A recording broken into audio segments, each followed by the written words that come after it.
Yesus berpuasa di padang gurun di antara binatang-binatang liar, dan ia dicobai iblis. Bapak-bapak, ibu-ibu, saudara-saudari, umat paroki katedral yang saat ini berada di dalam gereja ini, maupun umat paroki atau siapapun yang saat ini mengikuti misa ini lewat live streaming multimedia Tiga Raja. Ada 3 kata kunci dalam Injil yang baru saja dibacakan yang dapat kita jadikan sebagai bahan refleksi, bahan permenungan. 3 kata itu adalah padang gurun. Kedua, binatang liar. Dan yang ketiga, iblis. Memasuki minggu pertama Prapaskah, pastor mengajak umat dan siapapun yang mengikuti live streaming ini untuk coba berefleksi seputar 3 kata kunci yang kita dengar dalam Injil pagi ini. Kata kunci yang pertama, padang gurun. Pertanyaannya, apakah ada padang gurun di Timika ini? Ya. Kalau padang gurun itu dimengerti sebagai kondisi yang tidak nyaman, maka pastor harus katakan bahwa kondisi tidak nyaman ada di daerah ini dan kita semua mengalaminya. Secara khusus pemilik tanah ini, masyarakat Amungma dan Komoro, mengalami ketidaknyamanan itu.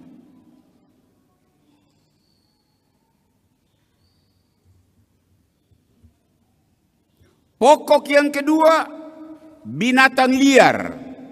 Pertanyaan, apakah ada binatang liar di Timika ini?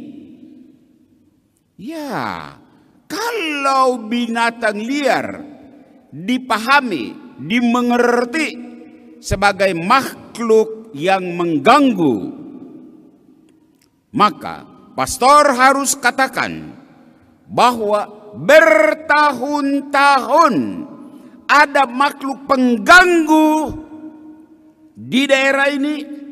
Kita semua menjadi saksi dan khususnya dialami oleh pemilik tanah ini, Amungme dan Komoro.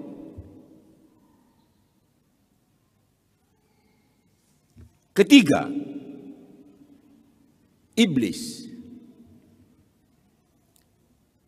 Apakah ada iblis yang ada di Timika ini seperti iblis yang ada di Injil mengganggu Tuhan Yesus? Ya.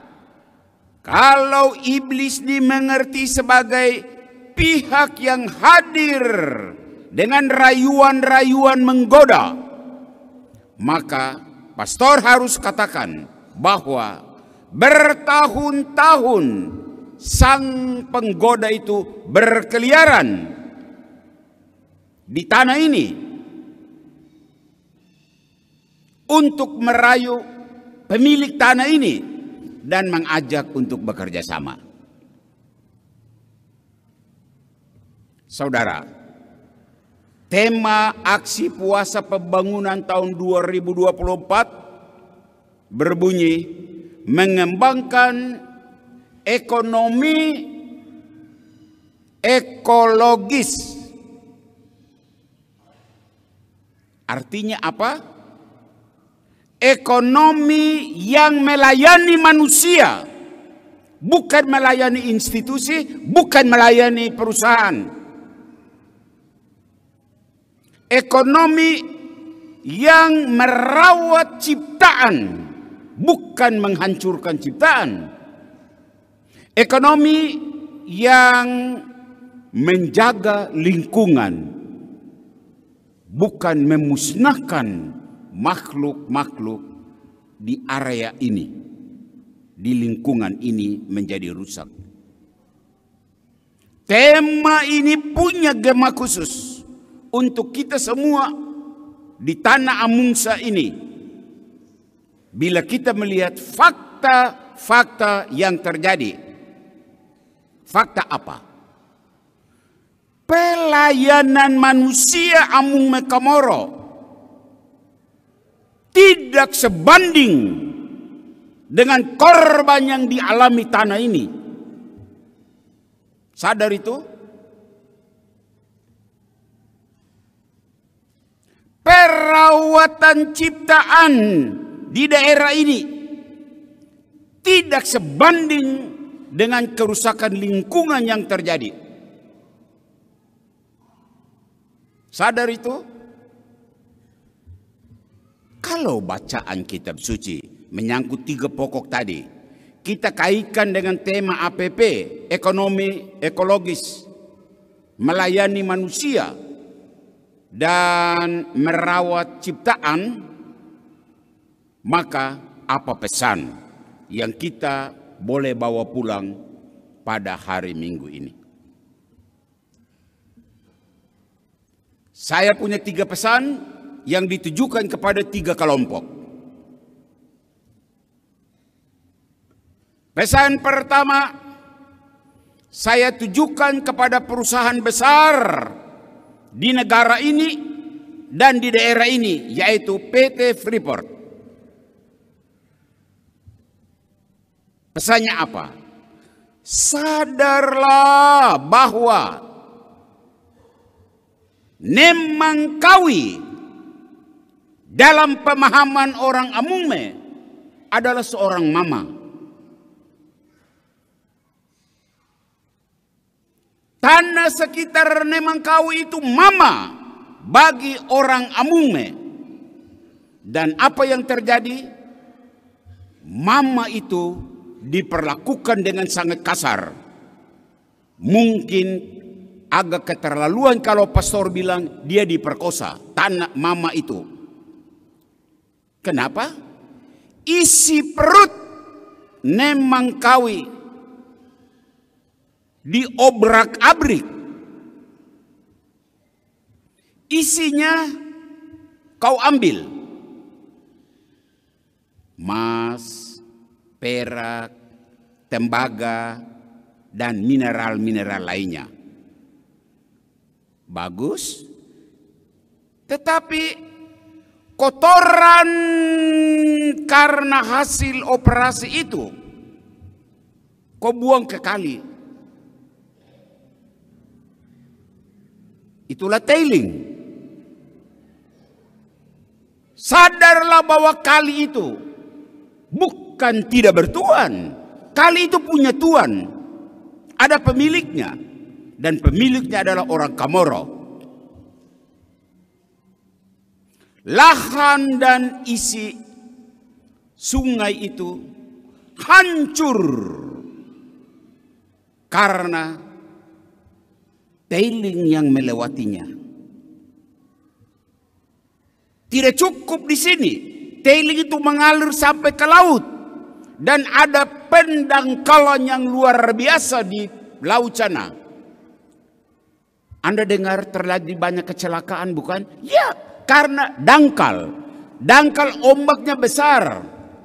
Dan banyak orang celaka. Itu karena ada pendangkalan di pantai.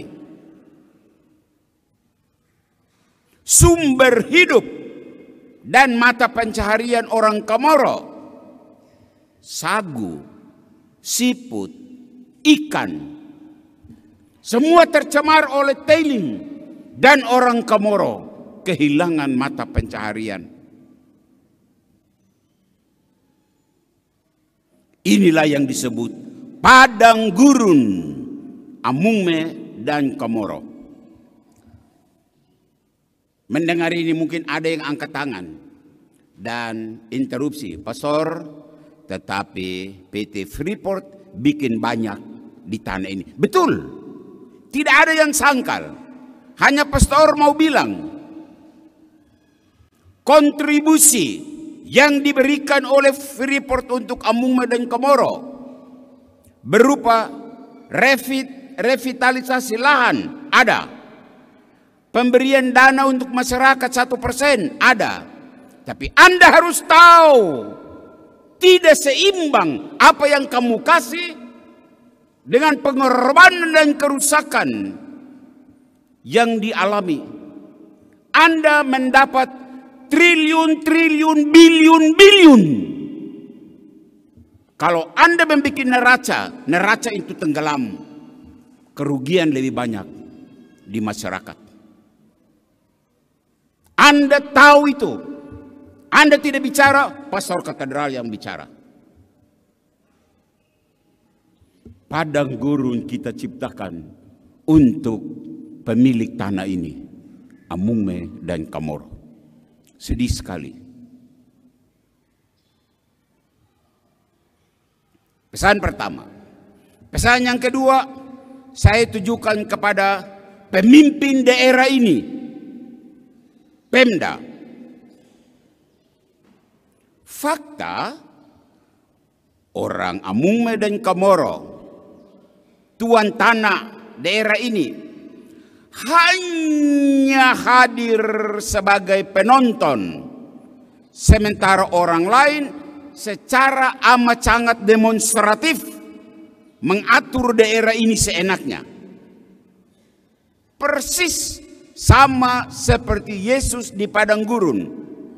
Yesus ditemani oleh binatang-binatang liar. Begitulah orang Amungme dan Komoro, orang-orang OAP, dan kita semua bisa menyaksikan makhluk-makhluk liar itu berkeliaran di tanah ini.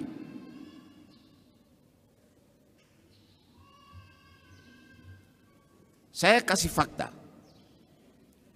Ada beberapa pejabat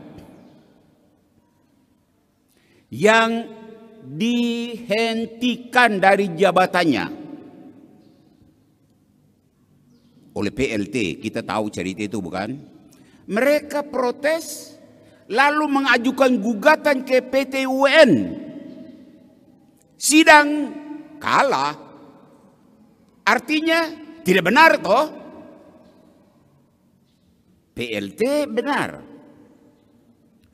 Dan aneh bin ajaib, orang-orang yang dinyatakan bersalah itu kembali dan diangkat kembali oleh pimpinan daerah ini menjadi pejabat-pejabat yang sekarang duduk di kursi itu.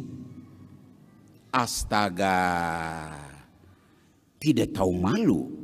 Orang Amungme dan Komoro dan OAP yang lain hanya menonton drama pertunjukan yang memalukan ini. Kalau Anda mau lihat sosok makhluk liar, ini sudah makhluk-makhluk liar itu. Anda menghadirkan figur makhluk liar yang kita baca di Injil dan kamu hadirkan di tanah Amungme dan Komoro ini. Sadar itu. Pesan ketiga, pesan terakhir. Saya tujukan kepada para pebisnis proyek di tanah ini.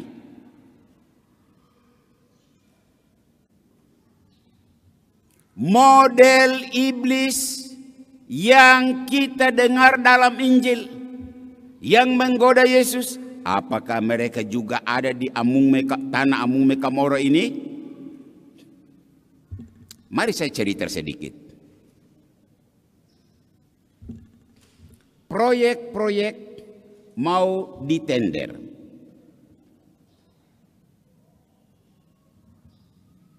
Dan ada opsi, kalau bisalah yang menangani proyek itu OAP.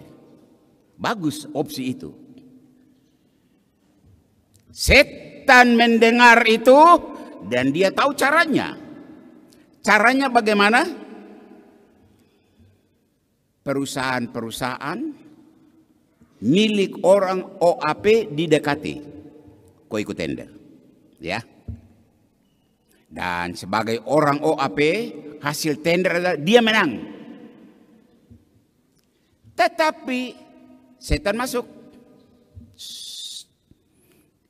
Ini fee untukmu. Karena kau punya nama perusahaan. Toh? Nah, ini fee. Kasih kami kerja. Sedih. Saya melihat orang OAP itu saya sedih sekali. Amat sangat sedih.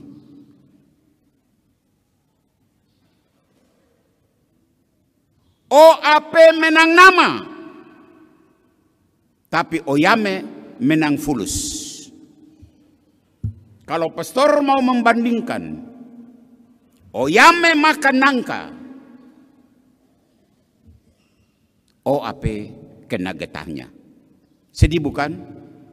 Sebagai orang Katolik, mari kita sedih. Itulah iblis pengganggu yang berkeliaran di tanah ini. Dan pastor melihatnya. Pastor tidak karang. Anda sadar itu? Cukup. 3 pesan, 3 ilustrasi. Seruan minggu pertama masa puasa ini untuk kita semua. Kita semua. Oyame dan OAP. Dan OAP itu dari luar maupun Amung Mekamoro. Bertobatlah dari praktek-praktek menghasilkan padang gurun. Praktek-praktek menghadirkan iblis. Praktek-praktek menghadirkan binatang liar. Bertobatlah. Tuhan memberkatimu. Tuhan memberkati kita semua. Semoga di masa prapaskah ini, pemahaman ini membuat kita menjadi sadar bahwa ternyata setan masih berkeliaran. Amin.